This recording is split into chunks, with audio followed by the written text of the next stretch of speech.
فغير دين الله يبغون وله أسلم من في السماوات والأرض طوعا وكرها।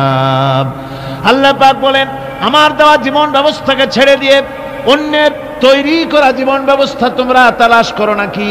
ওয়ালাহু আসলামা মান ফিস সামাওয়াতি ওয়াল আরদ, অথচ আকাশের জমিনে যা কিছু আছে সব আনুগত্যের মস্তক আমার সামনে অবনত করে দিয়েছে। আফাগায়রা দীনিল্লাহি ইয়াবগুন, আল্লাহর দেওয়া জীবন ব্যবস্থা, এখানে দিন আসছে জীবন ব্যবস্থা হিসেবে, এই জীবন ব্যবস্থা ছেড়ে দিয়ে অন্যের তৈরি করা মতবাদ তালাশ করো। অথচ আমার ব্যবস্থা গ্রহণ করেছে, মেনে নিয়েছে পৃথিবীর সবাই, আকাশেও জমিনেও সবাই। আইন মানে কার? জোরে বলেন না, কার আইন মানে? ওই মহাকাশের সূর্য, চন্দ্র, গ্রহ, নক্ষত্র, সৌররাজি, নবমণ্ডল, ভূমণ্ডল সব আইন মানে আল্লাহ রাব্বুল আলামিনের। তাই রাত 12টার সময় সূর্যের ক্ষমতা নাই, রাত 12টার সময় পৃথিবীর আকাশে উদিত হয় আর বলে যে রাত তুই সরে যা, আমি এখন দিনের 12টা বাজায় দেব। পারবে কথা বলতে সূর্য? পারবে না। আবার দিনের দুপুর 12টায় রাতের আগমন ঘটবে না, চাঁদের সঙ্গে সূর্যের টক্কর লাগবে না, সূর্যের সাথে চন্দ্রের আঘাত লাগবে না, নক্ষত্র উপগ্রহ সব মহাশূন্যের উপরে চলাচল করবে, কারো সাথে কারো কোনো বাধা, কারো কোনো আঘাত লাগবে না, যেহেতু সব আল্লাহর হুকুম মেনে চলে। জোরে বলেন সুবহানাল্লাহ। আল্লাহর হুকুম মেনে চলে পৃথিবীর গাছপালাগুলি। এজন্য আম গাছে একই মাটির রস খেয়ে, একই মাটির ফসফরাস নিয়ে, একই মাটির সোডিয়াম, একই সূর্যের আলো বাতাস নিয়ে পাশাপাশি গাছ, একটা গাছ আম, ওই আম গাছের থেকে মিষ্টি ফল আম বেরোয়, আর একটার গাছ নিম, নিমের ফল তিতা হয়, পাশে আবার খেজুর গাছ, মিষ্টি মিষ্টি রস হয়, পাশে আবার তাল গাছ, তাতে আবার তাল হয়, তাল গাছে বেল হয় না, বেল গাছে তাল হয় না, আম গাছে সুপারি হয় না, নারকেল গাছে কোনোদিন লিচু হয় না, ঠিক কিনা বলেন? সুতরাং আল্লাহ রাব্বুল আলামিনের হুকুম মেনে চলছে, আকাশ ও জমিনে যা কিছু আছে সব আল্লাহর হুকুম মেনে চলে। ওই দেখুন দরিয়ার পানিগুলি, পদ্মা, মেঘনা, যমুনা, ব্রহ্মপুত্র, কর্ণফুলী, দুনিয়ার সমস্ত আমাদের দেশের এই নদীগুলি আমরা দেখি, এই নদীর মিষ্টি পানিগুলি ভাটির টানে সব চলে যায় বঙ্গোপসাগরে। বঙ্গোপসাগরের পানি মিষ্টি না নোনা? লবণাক্ত পানি। মিষ্টি পানি যায় লবণাক্ত পানির দিকে, আবার জোয়ারের টানে লবণাক্ত পানিগুলি মিষ্টি পানির এলাকার ভিতরে চলে যায়, কিন্তু নোনা পানি পারে না মিষ্টি পানির এলাকা উৎখাত করে, ব্যারিকেড ভঙ্গ করে ভিতরে যেতে। আবার নোনা পানিও, মিষ্টি পানিও পারে না নোনা পানির ভিতরে ঢুকে নোনা পানিটাকে মিষ্টি বানাতে। সবগুলি আল্লাহর হুকুম মেনে চলছে। কার হুকুম? আল্লাহ পাকের হুকুম মেনে চলছে। আল্লাহর হুকুম মানে জঙ্গলের প্রাণীরা, অন্তরিক্ষের মহাকাশের সবকিছু, মাটির ভিতরে সবকিছু সব আল্লাহর হুকুম মেনে চলে, আল্লাহর আইন কানুন মানে বলে তারা শান্তিতে আছে। আল্লাহ বলেন, আমার এই দিন যদি তোমরাও মানো তোমরাও শান্তিতে থাকবে। আল্লাহ পাক এবার বলেন, وَمَن يَبْتَغِ غَيْرَ الْإِسْلَامِ دِينًا فَلَن يُقْبَلَ مِنْهُ وَهُوَ فِي الْآخِرَةِ مِنَ الْخَاسِرِينَ। যে বা যারা মানুষের তৈরি করা, আমি আল্লাহর দেওয়া জীবন ব্যবস্থা ছেড়ে দিয়ে মানুষের তৈরি করা মতবাদকে গ্রহণ করবে, ফালাই ইউকবালা মিনহু, ফালান, আমি কখনো তার কাছ থেকে ওটাকে গ্রহণ করব না। হুয়া ফিল আখিরাতি মিনাল খাসিরিন, কিয়ামতের দিন সে ক্ষতিগ্রস্ত হবে। কিয়ামতের দিন সে নিঃসন্দেহে ক্ষতিগ্রস্তদের সাথে শামিল হবে, যারা আমার দেওয়া বিধানকে ছেড়ে দিয়ে মানুষের তৈরি করা মতবাদ মেনেছে। এখন আপনারা বলেন, পৃথিবীতে যত মতবাদের নাম আমরা শুনি, এই মতবাদগুলি কার? আল্লাহর না মানুষের? আমাদের দেশে ধর্মনিরপেক্ষতার নাম আমরা শুনি, তার আন্দোলনও শুনি। আপনারা বলেন, ধর্মনিরপেক্ষ এই মতবাদকে কে তৈরি করেছে? আল্লাহ না মানুষের? সমাজতন্ত্রের মতবাদ কে তৈরি করেছে? আল্লাহ না মানুষের? পুঁজিবাদ কে তৈরি করেছে? আল্লাহ না মানুষের? সুতরাং মানুষের তৈরি করা এই সব মতবাদের উপরে যারা জীবন চালাবে, আন্দোলন করবে, আবার শোনেন আল্লাহ পাক তাদের ব্যাপারেই বলেন, ওয়ামান ইয়াবতাগি গায়রাল ইসলামি দীনান, ইসলামকে জীবন ব্যবস্থা হিসাবে গ্রহণ না করে ইসলামের বাইরের কোন মতবাদগুলি যদি কেউ গ্রহণ করে, জীবন ব্যবস্থা হিসাবে যেই ধর্মনিরপেক্ষ মতবাদ আমাকে অর্থনীতি, সমাজনীতি, রাজনীতির সমস্যার সমাধান করবে, এই সমাজতন্ত্র আমার অর্থনীতি, সমাজনীতি, রাজনীতির সমস্যার সমাধান করবে, এই জীবন ব্যবস্থাই পুঁজিবাদী জীবন ব্যবস্থা আমাকে আমার জীবনের উন্নতি দিবে, এভাবে করে ইসলামকে বাদ দিয়ে জীবনের সমস্যার সমাধান যদি অন্য কোনো মতবাদ থেকে কেউ গ্রহণ করতে চায়, আল্লাহ পাক বলছেন কিয়ামতে আমি তার কাছ থেকে ওটা গ্রহণ করব না। পরিষ্কার কথা, আল্লাহ পাক পরিষ্কার বলেছেন, ইনিল হুকুমু ইল্লা লিল্লাহ আমারা আল্লাহ তা'বুদু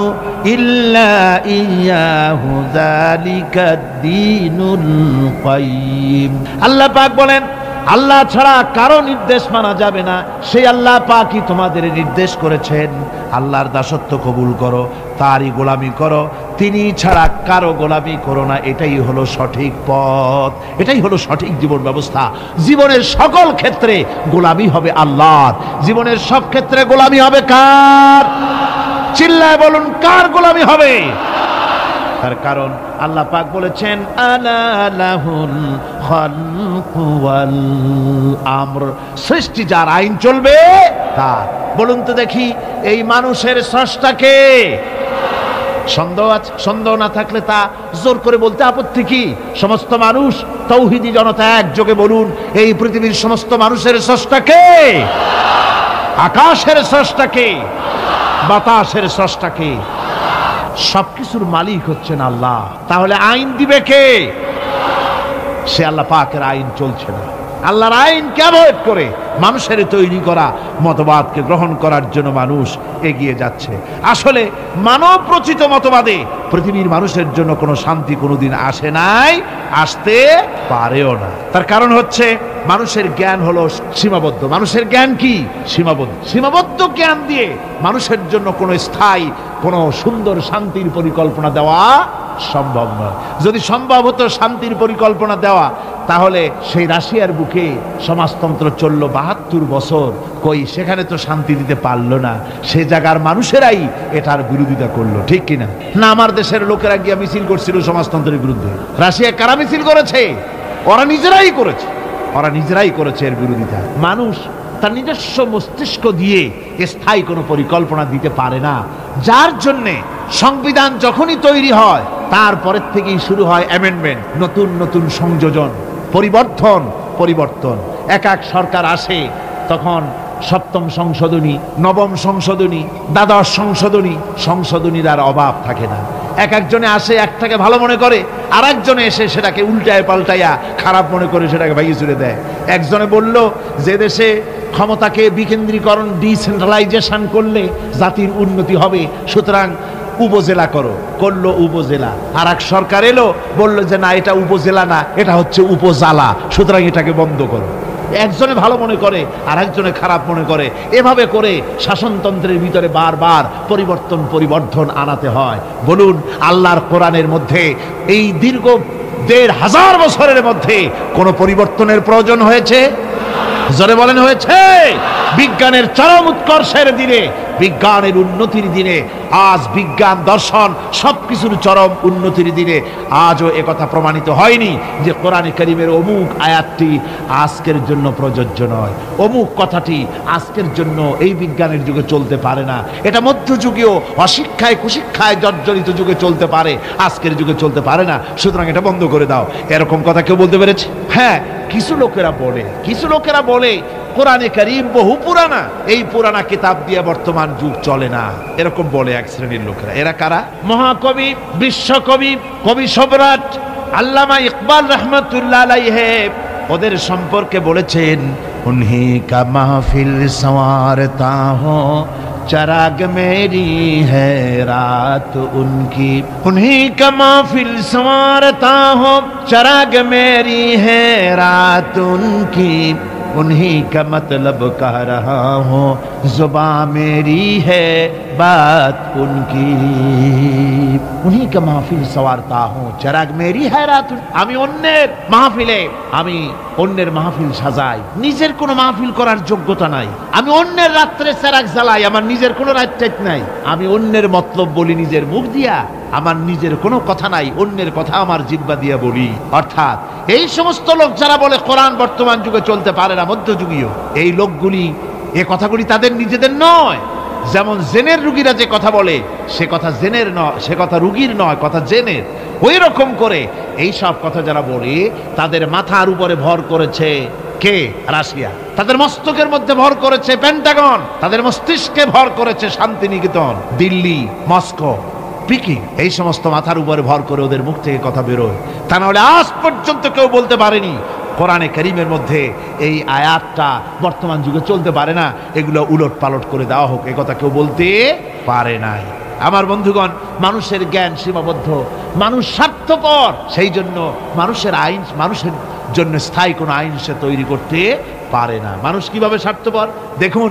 আমি যদি আপনাদেরকে বলি যে আগামীকাল আপনাদেরকে এইখানে একজন লোককে আমি দায়িত্ব দেব, সেই ব্যক্তি, তাকে ৫,০০০ কমলা দেওয়া হবে। এই ৫,০০০ কমলাগুলি এই প্যারেড ময়দানের আশেপাশে যত 10 বছরের নিচে যত ছেলেপেলে আছে, সমস্ত ছেলেপেলেদেরকে দাওয়াত দিয়ে চট্টগ্রামের সব ছেলেদেরকে, শিশু কিশোরদেরকে একটা একটা করে কমলা সকলের হাতে দিয়ে দিবেন। এ দায়িত্ব দেওয়া হলো সলিমুদ্দিন নামক কোনো ব্যক্তিকে। সলিমুদ্দিন সাহেব কমলা নিয়ে দাঁড়ায় থাকে, ছেলেরা আসছে, উনি কমলা দিচ্ছেন একটা একটা করে। কিন্তু সামনে কিছুক্ষণ পরে দেখা গেল তার নিজের ছেলে এসছে, তারপরে দেখা গেল তার বোনের ছেলে এসেছে, তার ভাইয়ের ছেলে এসেছে। এখন আপনারা বলেন, অন্য ছেলেদের চাইতে নিজের ছেলেকে 2-1টা কমলা বেশি দিতে ইচ্ছে করবে না সলিমুদ্দিন? করবে কিনা কন? করবে। সামান্য কমলা বিতরণ করতে গিয়ে নিজের ছেলে বোনের ছেলের প্রতি যদি এভাবে বেশি দিতে ইচ্ছে করে, আর এটা স্বাভাবিক মানবীয় দুর্বলতা, তাহলে গোটা বিশ্বের মানুষের জন্য একটি গ্রহণযোগ্য আইন এই সংকীর্ণ স্বার্থপরতায় দুষ্ট কোনো মানুষকে এ দায়িত্ব দেওয়া যায় না। তাই আল্লাহ রাব্বুল আলামিন দায়িত্ব কাউকে দেননি, এ দায়িত্ব নিজে পালন করেছেন, আইন তিনি তৈরি করেছেন। ঠিক কিনা আমার ভাইরা? সেই জন্য আল্লাহ রাব্বুল আলামিন এইভাবে করে আইন কারো উপরে ছেড়ে দেননি, আইন নিজেই তৈরি করেছেন। পৃথিবীর মধ্যে যা কিছু এসেনশিয়াল মানুষের জন্য সবচাইতে বেশি গ্রহণযোগ্য এবং অত্যন্ত জরুরি, সেই জিনিসগুলি আল্লাহ নিজ হাতে রেখেছেন, মানুষের হাতে ছেড়ে দেননি। যেমন বাতাস, যেমন পানি, যেমন অক্সিজেন, এগুলি আল্লাহ নিজ হাতে রেখেছেন। কার হাতে? এগুলি যদি আল্লাহ মানুষের হাতে ছেড়ে দিতেন, তাহলে ক্ষমতায় গিয়ে বিরোধী দলকে বলতো অক্সিজেন দেওয়া যাবে না, আমার দলে আসো। বাতাস দেওয়া যাবে না, পানি দেওয়া যাবে না, মোটেও ক্ষমতা হাতে নাই। তাই চিৎকার মেরে বলেছে, ভাইয়ার আমার, বোনের আমার, ভাতে মারবো, পানিতে মারবো। ক্ষমতা মোটে নাই, তাই এই চিৎকার।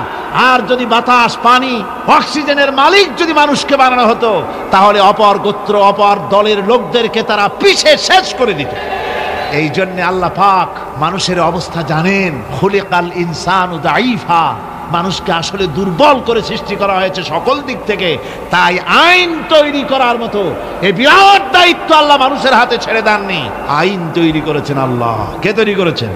লোকেরা জিজ্ঞেস করেছিল, হে রাসূল, আইন তৈরি করার ব্যাপারে আমাদের কোনো অধিকার আছে কিনা, আমরাও কিছু সাজেশন দিতে পারি কিনা? আল্লাহ পাক শুনিয়ে দিলেন, কুল ইন্নাল আমরা কুল্লুহু লিল্লাহ। কুল ইন্নাল আমরা কুল্লুহু, বলে দাও একমাত্র আল্লাহর আইন চলবে। আল্লাহর আইনের ভিতরে আঙ্গুল ঢুকাবার অধিকার কারো নাই। জোরে বলেন সুবহানাল্লাহ। ব্যক্তির আইন, পরিবারের আইন, সমাজের আইন, রাষ্ট্রের আইন, জীবনের সব ক্ষেত্রে চলবে কেবলমাত্র আল্লাহ সুবহানাহু ওয়া তাআলা, তার বিধানই চলবে, মানুষেরটা চলতে পারে না। তবে মানুষ তাদের নিজস্ব জীবনযাত্রা প্রণালীতে কোনো নতুন কিছু করতে চাইলে তা করতে হবে কোরআনের আলোকেই, সুন্নাহর আলোকেই। যেহেতু গতকাল আমি বলেছি, কোরআনে কারীম কিন্তু আপনার কোরআনে কারীম সমস্ত নীতিমালার মূল নীতি হচ্ছে কোরআন। সমস্ত নীতিমালার মূল নীতি কোরআন। এখানে সব আছে। এখানে রাজনীতি, অর্থনীতি, সমাজনীতি, শ্রমনীতি, শিক্ষানীতি, যুদ্ধনীতি, বন্দিনীতি, স্বরাষ্ট্রনীতি, পররাষ্ট্রনীতি, সমস্ত গোষ্ঠী সুদ্ধা সব কোরআনের মধ্যে আছে। আল্লাহ বলেছেন, তিবিয়ানান লিকুল্লি শাই, সব কিছুর বর্ণনা কোরআনে কারীমের মধ্যে আমি করে দিয়েছি। খুলে খুলে কোরআনে কারীমের মধ্যে বলে দিয়েছি, কোনো জিনিস বাদ দেওয়া হয় না। গতকাল বলেছিলাম, সেই পিঁপড়া থেকে শুরু করে হাতি পর্যন্ত, মাকড়সা থেকে শুরু করে মৌমাছি পর্যন্ত কোন জিনিস বাজ আছে কন? বলেন, পিঁপড়ার নামে সূরা আছে না? হাতির নামে সূরা আছে? মাকড়সার নামেও সূরা আছে। নাম কি? আনকাবুত। মৌমাছির নামেও সূরা আছে, নাম কি? মেয়ে লোকের নামেও সূরা আছে, কি নাম? সূরা নিসা। মানুষের নামে সূরা আছে, নাম কি? সূরা নাস। সব আছে। আবার পৃথিবীর মধ্যে লোহাকেও বাদ দেওয়া হয়নি কোরআন থেকে, যেহেতু লোহা হচ্ছে মানুষের জন্য সবচেয়ে বেশি প্রয়োজনীয় জিনিস। যদিও সোনার দাম বেশি, কিন্তু প্রয়োজনীয় বেশি লোহা, সেই জন্য লোহার দাম আল্লাহ কমায় রেখেছেন। লোহার উৎপাদন বেশি করে বাড়িয়ে দিয়েছেন। খনিজ দ্রব্য লোহা, আপনার খনিজের মধ্যে, খনির ভিতরে লোহা আল্লাহ পাক বেশি বেশি পয়দা করছেন সারা পৃথিবীতে, যাতে মানুষ এর দ্বারা উপকৃত হতে পারে। লোহা এত জরুরি মানুষের জন্য, এই লোহা না হলে আপনার আমার বক্তৃতা শুনতেই পেতেন না। এই লোহার মাধ্যমেই যাচ্ছে। আমার সামনে যে স্ট্যান্ড আছে এটা লোহার তৈরি, তারপরে এর যে অ্যাম্প্লিফায়ার আছে সেখানে লোহা আছে, এর ইউনিটির ভিতরে লোহা আছে। আপনি যে কাপড় সেলাই করছেন সেখানে লোহা আছে, সুই। আপনার কাগজপত্র ছাপতেছেন সেখানেও লোহা আছে। আপনার সুই থেকে শুরু করে প্লেন পর্যন্ত, এমনকি আপনি যে খাবার দাবার উৎপাদন করেন জমিন থেকে, জমিন চাষ করেন, তাও কাঠ দিয়ে হতো না যদি লাঙ্গলের মাথায় লোহার ফলা না থাকতো। লোহার ব্যবহার পৃথিবীর সর্বত্র। সুবহানাল্লাহ, সুবহানাল্লাহ বলেন। সুতরাং লোহাকেও বাদ দেওয়া হয়নি। কোরআনে কারীমে সব কথা বলে দেওয়া হয়েছে। সমস্ত কথা খুলে খুলে কোরআনে কারীমের মধ্যে আল্লাহ পাক স্পষ্ট করে বলে দিয়েছেন। আর বলেছেন এই কোরআনের আইন মেনে এর উপরে যদি তোমরা জীবন চালাতে পারো তাহলে কি হবে?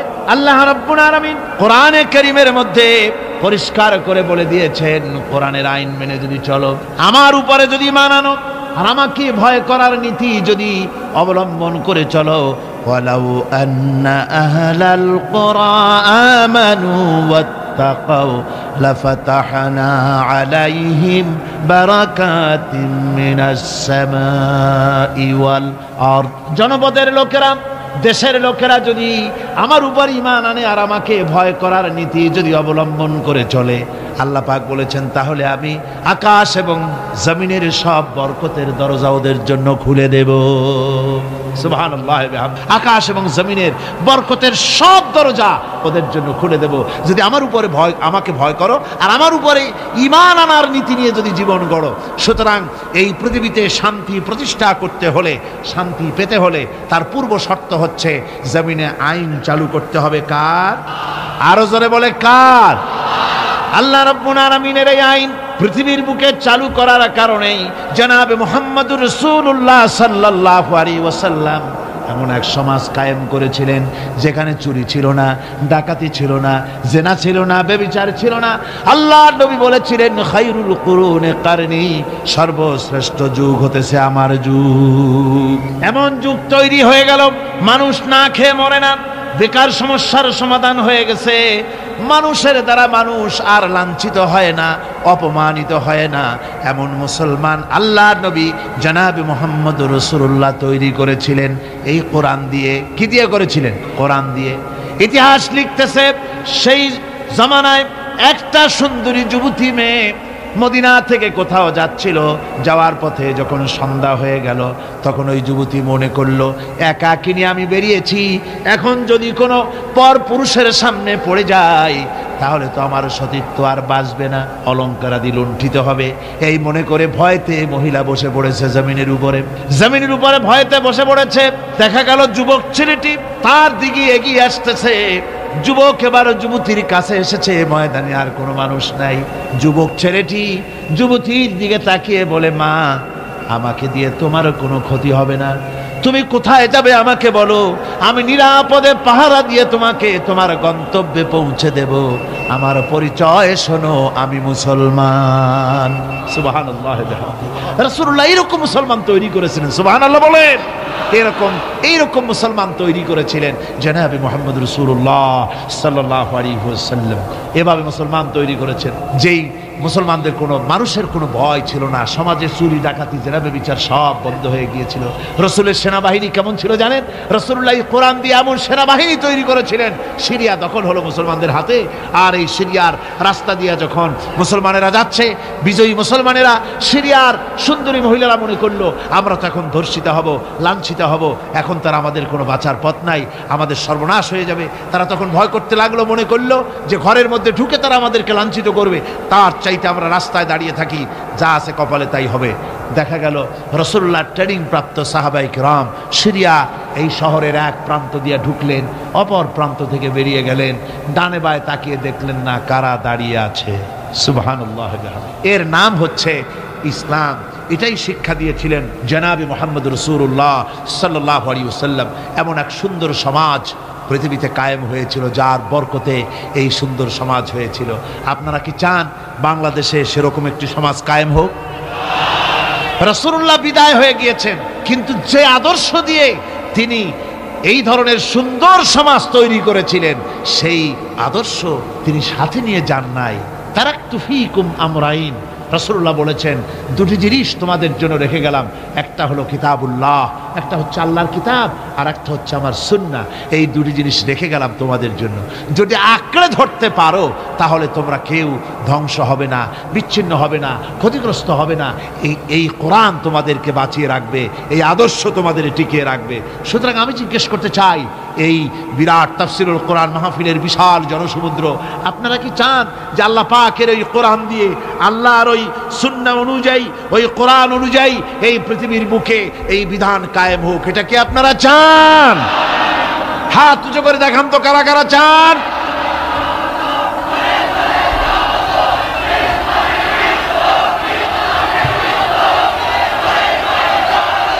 সুতরাং কোরআনে কারীমের আজকের যে জায়গা থেকে আমি আলোচনা করতেছিলাম, সেখানে পরিষ্কার কথা বলে দেওয়া হয়েছে যে পৃথিবীতে নবী আগমন এজন্য শুধু নয় যে আপনাদেরকে আমাদেরকে শুধুমাত্র কিছু জামা কাপড় আর কিছু সুন্নতের কিছু ট্রেনিং তিনি দিবেন, এতটুকু নয়। নবীর আগমন ঘটেছে একেবারে মাথার চুল, হাতের নখ কাটা থেকে শুরু করে রাষ্ট্র পরিচালনা পর্যন্ত সব শিখাবেন নবী। সব কে শিখাবেন? নবী শিখাই দিবেন সব কিছু, কোনো কিছু বাদ থাকবে না। আর মানুষের তৈরি করা মতবাদ প্রতিষ্ঠিত থাকবে না, প্রতিষ্ঠিত হবে আল্লাহর আইন। প্রতিষ্ঠিত হবে কার আইন? আল্লাহ রাব্বুল আলামিন বলছেন, হুয়াল্লাযী আরসালা রাসূলাহু বিল হুদা ওয়া দীনিল হক লিইয়ুযহিরাহু আলা দ্বীনি কুল্লি। রাসূল প্রেরণের উদ্দেশ্য সব রকমের মানুষের তৈরি করা মতবাদের উপরে ইসলামকে তিনি বিজয়ী করে দেবেন। নবী বিদায় হয়ে গেছেন, আল্লাহর নবী, তিনি এই আদর্শ তাকে যে কারণে পাঠানো হয়েছিল সেই কারণে তিনি সফল হয়েছিলেন কিনা বলুন? কি বলেন, সফল কিনা? পরিপূর্ণ সফল। মুহাম্মদ সাল্লাল্লাহু আলাইহি সাল্লাম রাষ্ট্র পরিচালনা করেছেন, নিজে প্রেসিডেন্ট হয়েছেন, রাষ্ট্র পরিচালনা করে, ইসলামের রাষ্ট্র গঠন করে, তারা প্রেসিডেন্ট হয়ে রাষ্ট্র পরিচালনা করে দুনিয়ার মানুষকে তিনি দেখায় গেছেন। সুবহানাল্লাহি ওয়া বিহামদিহি। রাসূল বিদায়ের পরে এ দায়িত্ব কাদের এখন? মুসলমানদের। জোরে বলেন, এ দায়িত্ব কাদের? এ দায়িত্ব আজ মুসলমানদের। আমরা কি সে দায়িত্ব পালন করছি? না, পরিপূর্ণরূপে সে দায়িত্ব আমরা পালন করছি না। আমরা দায় সারা গোছের কাজ করে যাচ্ছি, আমরা দায় সারা গোছের কাজ করে যাচ্ছি। আমরা দুনিয়ার সকল মতবাদের সাথে সম্পর্ক রাখি, ইসলামের সাথেও রেখে গতকাল যে আলোচনা করেছিলাম, খানিকটা মুনাফিকি আচরণ করে যাচ্ছি। কথা ঠিক কিনা? খানিকটা মুনাফিকি আচরণ করে যাচ্ছে। আমাদেরকে স্পষ্টভাবে ইসলামের ময়দানে আসতে হবে। আজকে বলেন আপনারা, আমার দেশের কোর্ট কাছারিতে আল্লাহ বলছেন আমার দিন প্রতিষ্ঠা হবে, আমার দেওয়া জীবন ব্যবস্থা প্রতিষ্ঠিত হবে সকল মতবাদের উপরে। তাহলে বলেন, আমাদের কোর্ট কাছারিতে যে বিচার হয়, ফায়সালা হয়, তা কি এই কোরআন অনুযায়ী হয়? আমার দেশের চোরের শাস্তি কি কোরআন অনুযায়ী হয়? জেনাকারের শাস্তি কি কোরআন অনুযায়ী হয়? মদখোরের শাস্তি, ডাকাতের শাস্তি, হত্যাকারীর শাস্তি কি কোরআন অনুযায়ী হয়? হয় না। আমার দেশের বিচার ফায়সালা, আমার দেশের আইন ও কানুন, আমাদের দেশের শিক্ষা ভবন, আমাদের দেশের সেক্রেটারিয়েট, আমাদের দেশের বঙ্গভবন, আমাদের দেশের কলেজ, ইউনিভার্সিটি, অফিস, আদালত, কল কারখানা, কোথাও কোরআনের পূর্ণাঙ্গ আইন মেনে চালানো হয় না। এরপরেও যদি আমরা নিজেদেরকে খাঁটি মুসলমান বলে দাবি করি, হ্যাঁ করতে পারি, মুখ যখন আছে করতে পারি, কিন্তু আল্লাহর কাছে খাঁটি মুসলমান হিসেবে বিবেচিত হব কিনা চিন্তা করার যথেষ্ট অবকাশ রয়েছে। ঠিক কিনা? ভেবে দেখতে হবে, ভেবে দেখতে হবে।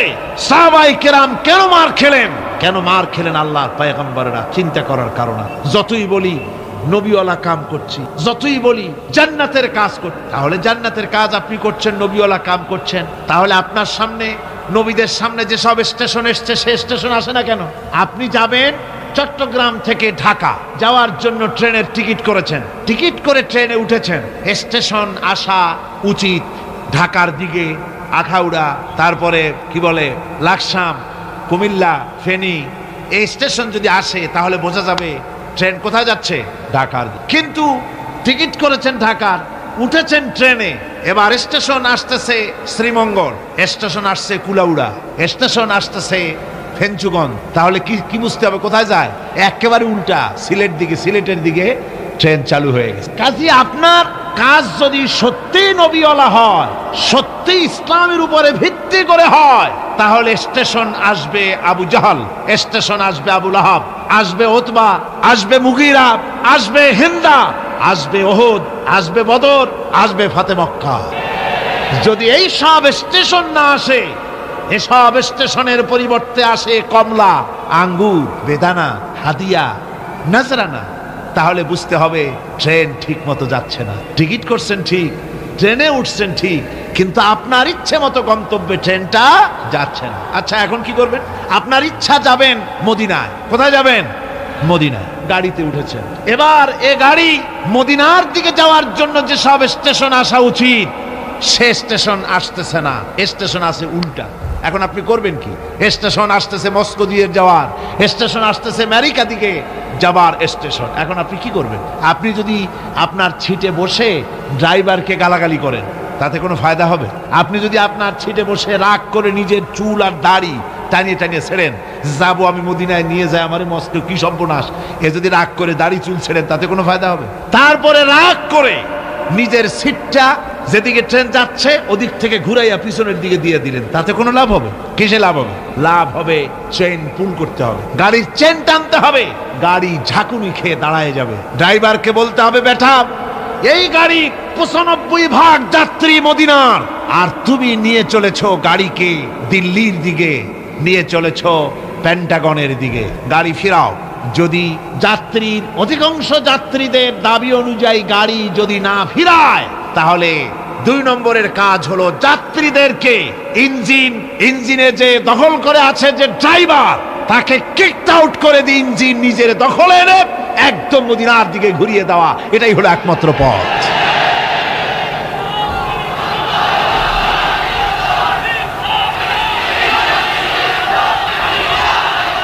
সুতরাং আজকের পৃথিবীতে দেশে দেশে মুসলমানের ইসলাম চায়। আমাদের দেশের শতকরা 95% মুসলমান, অথচ দেশের সরকার দেশকে আল্লাহর বিধান কোরআন অনুযায়ী না চালিয়ে কখনো বা ভারতকে খুশি করতে চান, কখনো বা আমেরিকাকে, কখনো বা ব্রিটেন ফ্রান্সকে খুশি করার জন্য অগ্রসর হচ্ছেন। এজন্য গোটা জাতির ঐক্যবদ্ধ প্রচেষ্টা চালানো দরকার। যে জন্য নবীরা এসেছেন সেই উদ্দেশ্যে নিজেকে প্রস্তুত করা। কথা বুঝতে পেরেছেন? নিজেদেরকে প্রস্তুত করতে হবে, অনুরোধ বিনুরোধে কাজ হবে না। গতকাল বললাম, একটা নাস্তিক কমিউনিস্টের প্রচার করা উঠান নামক নাটকটি, যেটা রয়েছে সম্পূর্ণ ইসলাম বিদ্বেষী, কোরআন বিদ্বেষী, ওই নাটক প্রচার করলে সরকারকে আমরা মনে করব মুনাফিকির রোগে পেয়েছে। বলছিলাম কাজ, আজকে খবর পেলাম, আমাকে একজন বলেছেন আজকে রাতেই নাকি সেই বন্ধ করা নাটক আবার চালু হয়েছে। তাহলে কি বুঝলাম? আমরা বুঝতে বাধ্য হলাম এ সরকার নিজে চলে না, ভারত চালায়। সরকার আজ ভারতের গোলামে পরিণত হওয়ার প্রচেষ্টা চালাচ্ছে। এর অবস্থা শুভ হবে না জাতির জন্য। এই অবস্থা শুভ হবে বলুন? আদৌ শুভ হবে না। সরকারকে বলতে চাই, কোরআনের মাহফিল থেকে সরকারকে জানাতে চাই, ভারতের চাইতে আল্লাহরে বেশি ভয় করুন। কারে বেশি ভয় করতে হবে? ওই ভারতের বাবার ক্ষমতা নাই। আল্লাহ যদি ক্ষমতা ছিনায় নেওয়ার ইচ্ছে করেন, তারপরে এক মুহূর্ত তোমাদেরকে টিকিয়ে রাখার পারবে ভারত? পারবে আমেরিকা? কেউ পারবে না। সুতরাং ভারতকে ভয় নয়, ভয় করতে হবে আল্লাহকে। কাকে ভয় করতে হবে? সে আল্লাহ রাব্বুল আলামিনকে ভয় করে এগিয়ে আসতে হবে।